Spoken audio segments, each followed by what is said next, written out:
Hello, knowledge seekers. In this episode of 20-Minute Books, we delve into The Tale of the Dueling Neurosurgeons by Sam Kean, a journey through the corridors of human cognition and the mysterious workings of our most complex organ, the brain. Sam Kean brings us face to face with some of the most intriguing and bizarre neurological disorders known to science. He illustrates our brain's intricacies through the lens of historical figures whose unusual conditions have paved the way for our current understanding of neuroscience. Through vivid storytelling, Kean connects a series of unique case studies to reveal how these medical anomalies have contributed to breakthroughs in brain science. As a prominent writer and contributor to scientific publications, The New York Times and Psychology Today, Sam Kean has solidified his status as a renowned science historian with bestsellers such as The Disappearing Spoon and The Violinist's Thumb under his belt. The Tale of the Dueling Neurosurgeons is an essential listen for psychology and neuroscience students eager to comprehend the complexities of the human mind. It also caters to curious individuals captivated by the peculiarities of medical conditions and those who strive to gain a deeper understanding of themselves. Join us as we unpack this compelling narrative that unwinds the tapestry of our consciousness and dissects the essence of our identity through the historical odyssey of neuroscience.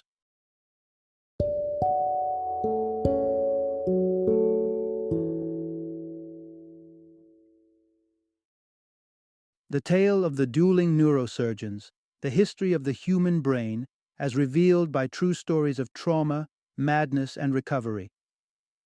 Introduction: Unveiling the brain's enigmatic powers. Imagine being handed a scalpel centuries ago with the daunting task of deciphering the brain's labyrinthine functions, minus the high-tech aids we boast of today, such as MRI machines. Back then, the cerebral landscape lay shrouded in mystery, largely inaccessible and teeming with unsolved puzzles. Today, we recline in scanners that map our mind's terrain, transforming mental machinations into vibrant, visual symphonies of data, all without a single incision. Yet, our high-tech journey into the cranium's complexities is built on the brave and often bizarre explorations of history's physicians who, lacking our modern marvels, relied on the quirks and quandaries of brain-damaged individuals to illuminate the healthy brain's inner workings. The narratives of these unwitting pioneers, fascinating and sometimes tragic, have not receded into the annals of history. Rather, their stories persist, resonating with the revelations they spurred. Through the trials they endured, a mosaic of understanding began to form, a tapestry of insights that informs both medicine and the collective consciousness. In this exploration, you'll not only encounter the remarkable annals of neurological voyages, but will also traverse the landscape of your own enigmatic cerebrum. Imagine, for a moment, individuals who can navigate the world with sound, their ears compensating for sight, tales of deceit rooted not in malice, but in the peculiar deficiency of a simple vitamin, and cases where one's own hand becomes an alien presence, begging the question of separation. Step with me into the theater of the brain, where every function and flaw tells a story of how the most intricate organ known to humanity operates and at times falters, creating phenomena as astonishing as they are educational. Part 1: Brains in Peril, a window into the mind's mysteries. Long before the technological revolution afforded us a glimpse inside the mind's labyrinth, the key to unlocking the brain's secrets lay within the tragic fates of those besieged by cerebral calamities. Early pathfinders in neurology had but one avenue to unmask the brain's functions: observing the afflicted and their altered perceptions of reality. Thus commenced an era where the oddities and idiosyncrasies of brain disorders became the silent whispers revealing the brain's clandestine operations. Consider the case of Woodrow Wilson, the 28th President of the United States. Following a debilitating stroke in 1919, Wilson found himself blind to anything left of center, a peculiar ailment that fascinated and confounded observers. It was incidents like Wilson's that underpinned a foundational understanding of neuroscience, garnered not through invasive, peering into the brain's domain, but through meticulous post-mortem studies. By dissecting the minds of the departed, early researchers catalogued the correlations between damaged brain regions and the patient's altered behaviors. A landmark event that epitomized this line of inquiry was the fate of King Henry II of France, whose untimely death in 1559 provided unprecedented insights into the encephalon. Following a jousting accident that left the monarch with excruciating hallucinations and headaches, the end of his life marked the beginning of a new chapter in brain science. Ambroise Paré, the surgeon, along with Andreas Vesalius, the anatomist, embarked on a controversial quest to examine the late king's cranium. Their findings were revelatory.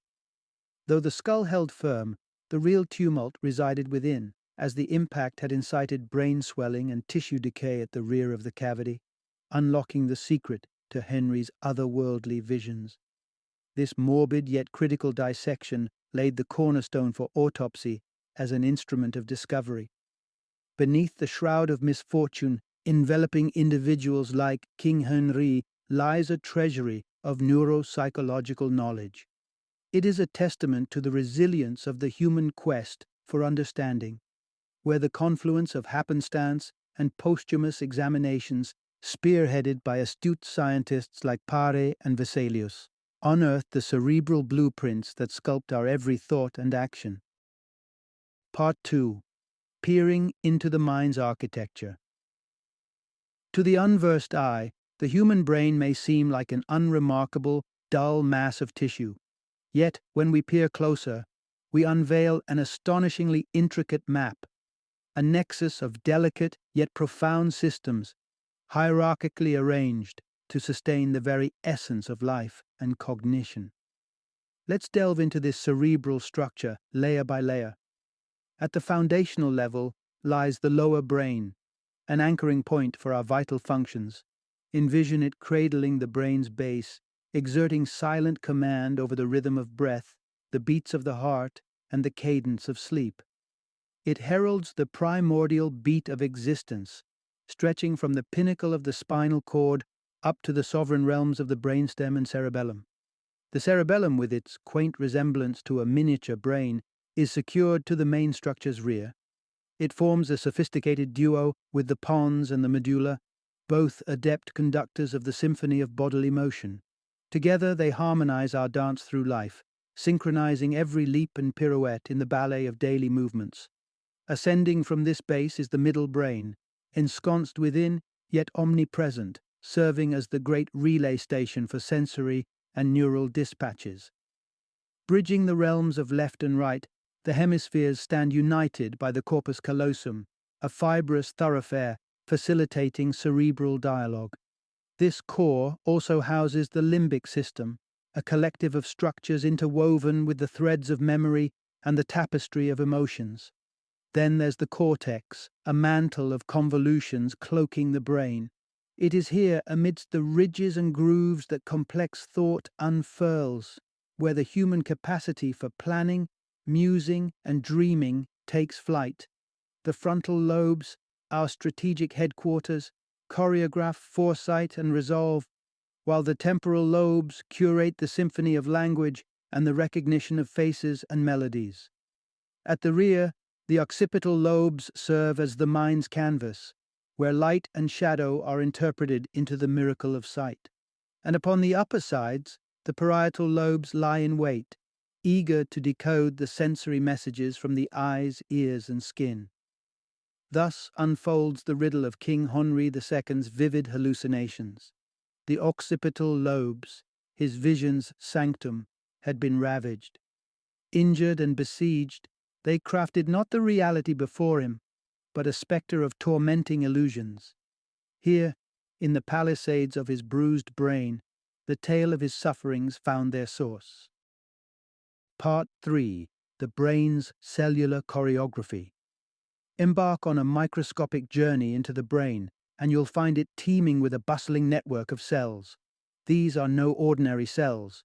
They're specialized architects known as neurons. the very conduits of sensation and action, forming a network that spans the terrain of your body, fingertips to toes. Neurons are the messengers, busily gathering data from sensory realms and propelling commands from the brain back into the physical world. Neurons communicate in a language of electricity. Their anatomy is composed of three parts: a cell body that serves as the command center, dendrites that resemble the limbs of a tree reaching out from the cell body, and an axon, the neuron's cable, transmitting signals onward. The dendrites listen intently to the whispers of the senses or the chatter from adjacent neurons. When the murmur of a dendrite becomes loud enough, breaching a decisive threshold, the neuron heeds the call, releasing an electric pulse. This is how a gentle touch on the skin converts into a zephyr of sensation, coursing through nerve endings to neurons, hurtled along by a generated impulse, traversing the axon, and leaping across synapses to relay the feeling. Now picture this cascade of signals branching out to touch others through a complex web, a relay race of information, until the baton of your brain's command prompts your hand's graceful motion. Overseeing this neuronal dance are the unsung heroes, glial cells. These glue cells, though simpler in structure than their neuron kin, are their sustenance and sentinels. Glial cells nourish and anchor the ever-active neurons, preserving the vast and vital network. Consider the tragic case of Charles Guiteau, whose mind unraveled under a brain infection born from syphilis. His glial cells, besieged by the disease, perished steadily, leaving neurons and blood vessels bereft of vital support. Without the nourishment and structural constancy provided by glial cells, Guiteau's sanity slipped into the abyss, driving him to the infamous act of shooting President James Garfield in 1881. In the decline of Guiteau's glial cells lay the keys to his ill-fated descent, a potent reminder of the delicate balance maintaining the sanity within our skulls. Part 4. Neurons, the brain's eloquent messengers. Picture the brain as an exquisite concert hall, where neurons are the virtuoso musicians translating worldly vibes into the symphonies of our sensory experiences. Tastes that tantalize the tongue, scenes that splendor the eyes, aromas that arouse the nostrils. All these stimuli are transformed into the body's proprietary currency, the electric pulse. Yet in this biological orchestra, neurons do not clasp one another's hands. Instead, they whisper across chasms known as synapses, fortuitous gaps in the cerebral fabric. Upon reaching the end of an axon, the signal, now at a critical juncture, ushers forth a cascade of neurotransmitters. Like nimble couriers, these chemicals vault across the synaptic divide to the dendrites awaiting on the other side, inciting a transformation within. Each neurotransmitter holds sway over the neuron's destiny. Some are zealous, egging the neuron to pass the baton. Others are guardians, gatekeepers that staunch the flow. Within the expanse of the human mind reside a staggering 100 billion neurons, interconnected by a labyrinthine network boasting a quadrillion synapses. From birth, the scaffolding of this network stands ready, yet its true magic lies in its malleability. As life unfolds, this neuronal tapestry is ever adapting. Synapses may wane or wax in strength, dissolve into obsolescence, or emerge anew, influenced by the ceaseless current of experiences and learning. This neuroplasticity allows the brain to compensate for lost faculties by fortifying the remaining pathways.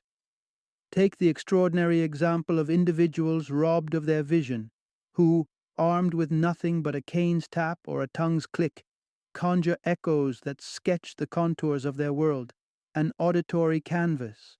For such individuals who navigate by echolocation, their visual cortices come ablaze not with light, but with sound. Through the alchemy of neural rewiring, the auditory signals take up residence in regions formerly dedicated to sight and spatial understanding, bestowing upon them an uncanny echoic sight. In this, the brain reveals its true prowess, its ceaseless quest to adapt, repurpose, and thrive. Part 5. the brain's precise cartography of function. Consider for a moment not being able to recognize familiar faces, not because of diminishing sight, but due to an invisible barrier erected within your brain. For some, this is an everyday reality known as face blindness. Herein lies the evidence of the brain's meticulous organization. The fusiform face area, FFA, nestled in the occipital lobe's visual cortex, is solely devoted to the differentiation of faces. When the FFA falters, the world becomes a masquerade with indistinguishable masks. The specialization doesn't end there. The neurons in our brain operate within rigorously defined domains. Take the where stream, a neural pathway adept in charting object placement and motion, connecting dots to facilitate expert hand-eye coordination, a necessity for tasks as complex as etching a portrait or as delicate as securing a safety pin. Contrasting the where stream is the what stream, bridging the visual cortex and the temporal lobes. This pathway brings the world into focus, distinguishing objects with surgical precision. Neurons within it are fastidious, triggered only by predetermined shapes and angles, painting a neuronal pattern that breathes meaning into everyday items, transforming abstract visuals into the recognizable, be it a ripe apple or your mother's familiar car. Every inch of your body finds representation in the cerebral realm of the somatosensory cortex. Here, the brain keeps a thorough record, a ledger that initiates motion and perceives sensations, whether a brush against the skin or the pressure against your soles as you tread the earth. Individual plots of neurons are reserved for each distinct body part, from the curvature of your legs to the intricate muscles of your tongue. This detailed map explains the phenomena experienced by amputees, the ghostly sensations in lost limbs. Such phantom limbs linger on as neural echoes in the somatosensory cortex, tangible memories in a landscape where the tangible no longer exists. Part 6. The choreography of emotion and reason in the brain. Unexpected tears that well up before you can pinpoint your sorrow. Have you ever found yourself in such a spontaneous emotional downpour? It's a curious phenomenon where our brains stir feelings into existence before our rational minds can catch up, rendering judgments on experiences, welcoming or warning, vital or dismissible. The maestro of our emotional universe is the limbic system, a conglomerate of interconnected structures that nestle deep within the brain's folds. Like a grand council, components such as the thalamus, hippocampus, and amygdala convene to breathe life into our emotions and memories. At its core lies the thalamus, the vigilant sentinel categorizing the sensory inputs, discerning sounds and sights. Then there's the hippocampus, the brain's archivist, diligently curating both fleeting and lasting memories. Meanwhile, the amygdala steers the ship of focus, etches the boundaries of fear and aggression, and whispers the primal urges of sustenance and desire. Beyond the limbic system, yet intimately connected, are the frontal lobes, the brain's seasoned strategists. Here we weigh options, plot courses, and sculpt our future actions. It is the harmonious dialogue between our emotive limbic system and judicious frontal lobes that culminate in wise and balanced decisions. Elliot, a patient who grappled with a tumor that cleaved this vital connection, personifies the significance of this neural interplay. Despite retaining his intellectual acumen, emotional depth, and the archive of his memories, Elliot found himself at a stumbling block of indecision. The once trivial acts of selecting his meals or attire became Herculean tasks, as his rationality could no longer waltz with his limbic system. This invisible ballet not only influences decisions, but ingrains within us the tapestry of ethics and common sense. The profound transformation of Phineas Gage, a once grounded laborer turned capricious gambler, attests to this. Upon enduring a gruesome incident where an iron rod coursed through his skull, altering his brain's architecture, Gage's very identity shifted. His conduct, once disciplined, now untethered, suggested a catastrophic rift within his thalamus and prefrontal lobes, stoking a fundamental change in character. Through the tales of Elliot and Gage, we are reminded of the delicate equilibrium within our cranial confines, where the weaving of sentiment with sound judgment forms the very fabric of our humanity. Part 7. The Hormonal Symphony of the Brain. Envision the brain not just as a complex network of electrical signals, but as the maestro of a vast hormonal symphony, with each biochemical note resonating through the body's chambers. Beyond the rapid-fire neurotransmitters lies the more deliberate, expansive realm of hormones. These biochemical emissaries may lack the speed of their neural counterparts, yet their influence sweeps broadly through the bloodstream, whispering secrets to cells across the body's diverse tissues. Crafted by the brain and body's endocrine glands, hormones such as those released from the thalamus, pituitary gland, or amygdala are master regulators. They guide bodily rhythms and sculpt our conduct in the unseen dance of life. Consider the vital hormone somatropin, birthed from the pituitary gland's depths. This growth hormone embarks on a systemic journey through the bloodstream where it courts organs with a singular purpose: to ignite the fire of cellular production, growth, and rejuvenation. The imbalance of somatropin carries potent consequences, from the stunted growth witnessed in forms of dwarfism to the towering stature characteristic of gigantism, each condition testament to the pituitary gland's precarious influence. Delving deeper into the limbic system, hormones pulsing from the amygdala choreograph the ballet of adrenaline, aggression, and trepidation. Patients stricken with Kluver-Bucy syndrome, their amygdalas and temporal lobes marred by injury, exemplify the profound sway of hormonal disarray. Struggling with memory dissolution, muted fear, and boundless libidinal urges, these individuals demonstrate an often uncontrollable inclination to taste the world with their tongues. Meanwhile, within the thalamus pulses the essence of our inhibitions. Lesions within this region can burst forth in spontaneous laughter or tears, unbidden and untimely. Astonishingly, even the narrative of one's sexual identity can be rewritten with thalamic damage. Patients have reported dramatic shifts in sexual orientation and inclinations, underscoring the power wielded by these hormonal dispatches. Together, these instances paint a portrait of the brain as a conductor of both electric impulses and hormonal missives, each vital to the harmonious coexistence of our innermost systems. Part 8. The brain's vulnerability, complex yet fragile. Our brains, those stewards of thought and movement, embody a paradox, unrivaled complexity, and a vulnerability akin to the finest porcelain.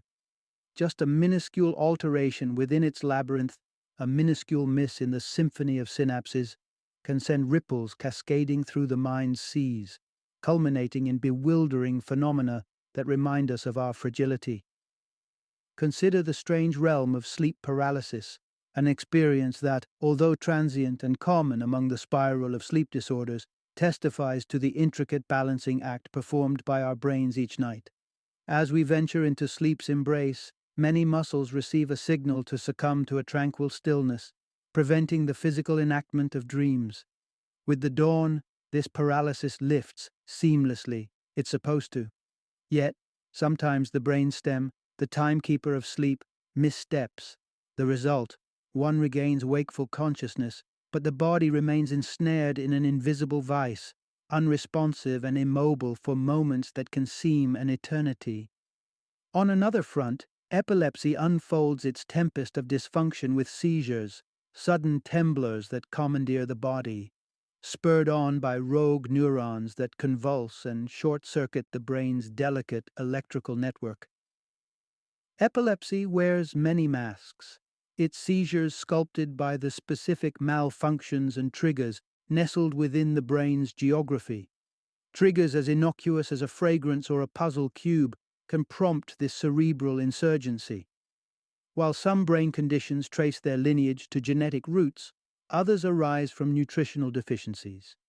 Take vitamin B1, a humble yet vital nutrient whose absence can unleash Korsakoff's syndrome. B1 is a cornerstone in glucose metabolism, a task central to the brain's construction of neuron-nurturing myelin sheaths and the synthesis of pivotal neurotransmitters. When alcoholism impedes B1 absorption, a spectrum of symptoms may follow: cardiac distress, emaciation, memory lapses, and an unsettling propensity for fiction parading as truth. Here, in these strange and sometimes harrowing conditions, we glimpse the resilience and the fragility of the human brain, a testament to both its sophistication and its susceptibility to disorder and decay. Part 9. The Hippocampus, keeper of the brain's memories. Pause for a moment and cast your mind back, perhaps to the youthful echo of that first school bell, the rhythmic dance of lacing up a shoe, or the names of long-past leaders.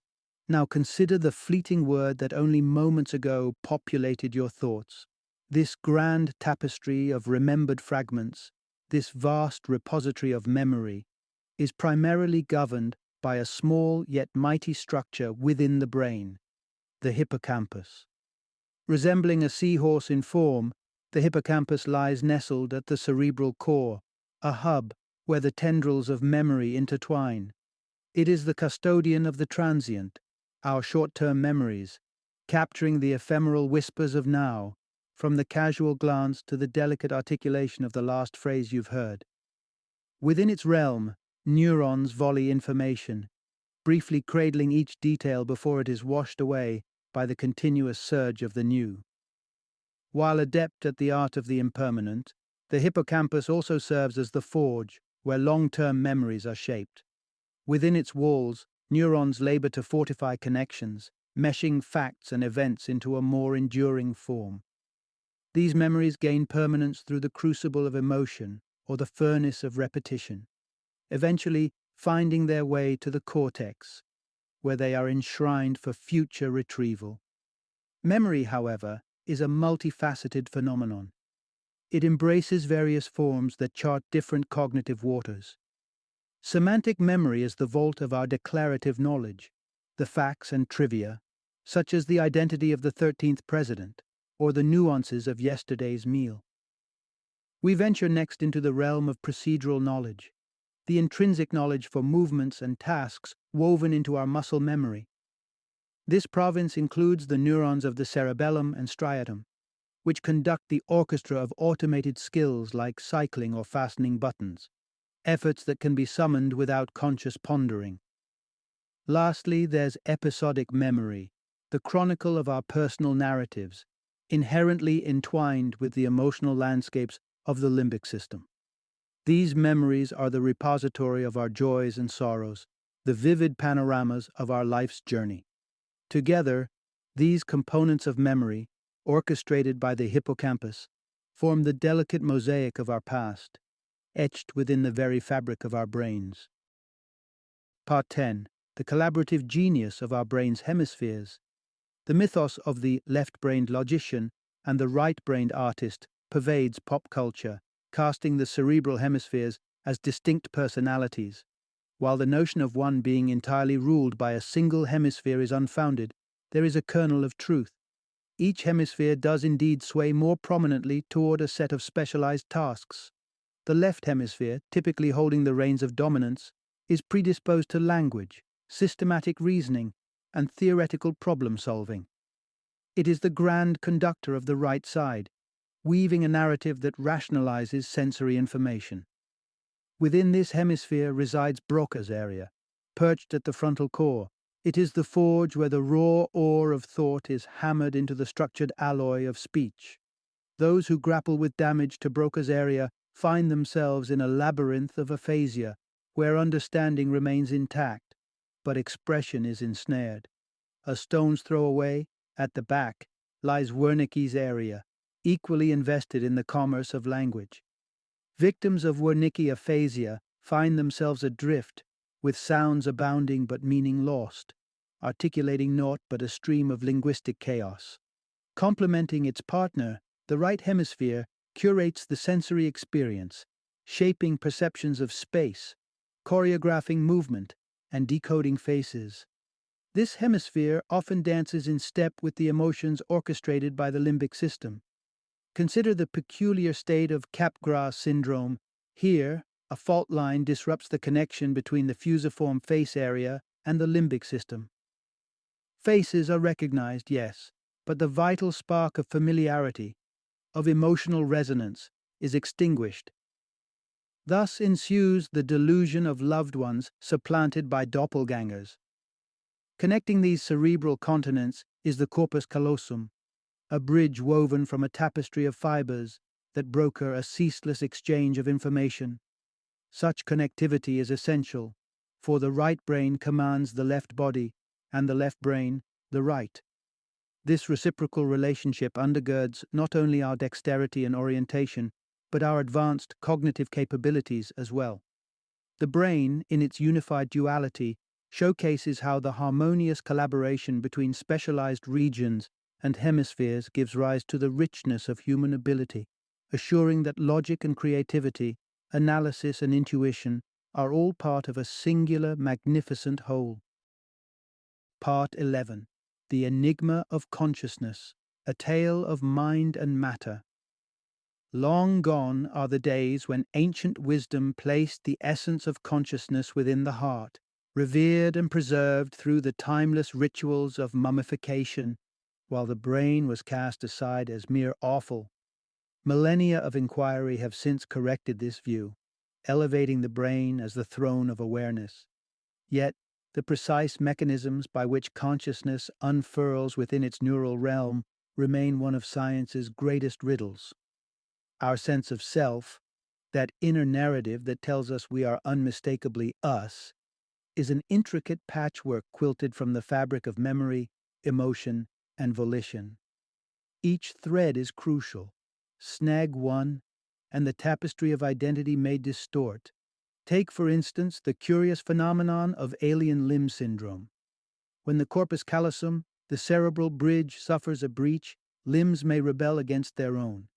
They become strangers, for the flow of conversation between them and the brain's commanding hemispheres has faltered. Then there's the haunting world of Cotard's syndrome, wherein afflicted individuals roam like shades among the living, their minds steadfast in the belief of their own demise. Mirrors reflect their visage, yet they perceive a void where their glow once pulsed. But consciousness proves to be a resilient force. Amnesia may ravage the archives of memory, leaving behind a void where past experiences once resided.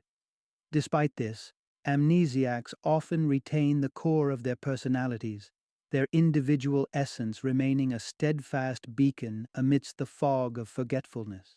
Thus, the brain reveals itself as both a fragile ecosystem and a malleable wonder, capable of profound adaptation. As we delve deeper into neuroscience's labyrinth, each discovery adds a piece to the puzzle, and with every affliction examined, we edge closer to grasping the full scope of our neural complexity. The quest to unravel the mind's intricacies continues, embracing the knowledge handed down through the annals of scientific exploration and looking ahead to the unseen horizons of understanding. Final summary. The Odyssey into the realm of neuroscience, a journey where the brain seeks to decode its own enigmatic nature, is an endeavor at once nascent and rich with discovery. Through the windows provided by head injuries, mental health conditions, and neurological diseases, we've gleaned invaluable insights into this most complex of organs. Each case of affliction, each aberration in function, has laid bare a layer of understanding about the intricate structures and myriad processes that underpin our every thought and action. The brain stands as a testament to fragility juxtaposed with remarkable resilience, often exhibiting a breathtaking capacity for adaptation in the face of adversity. From mapping its specialized regions to delving into the depths of consciousness, we've come to recognize the brain as an organ of profound sophistication, cloaked in mysteries that we are only just beginning to unravel. With diligence and curiosity as our guides, we continue the quest for knowledge within the neural landscape, ever eager to unfold the countless wonders and complexities of the brain.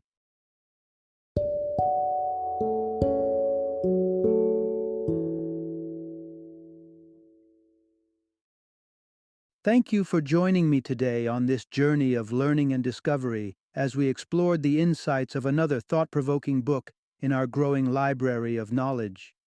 If you've enjoyed our time together, please take a moment to follow our podcast, give us a 5-star rating, and share 20-minute books with other knowledge seekers. Your support truly means a lot. Don't forget to join me again in the next episode, where we will delve into another enriching book. Until then, happy reading and happy listening.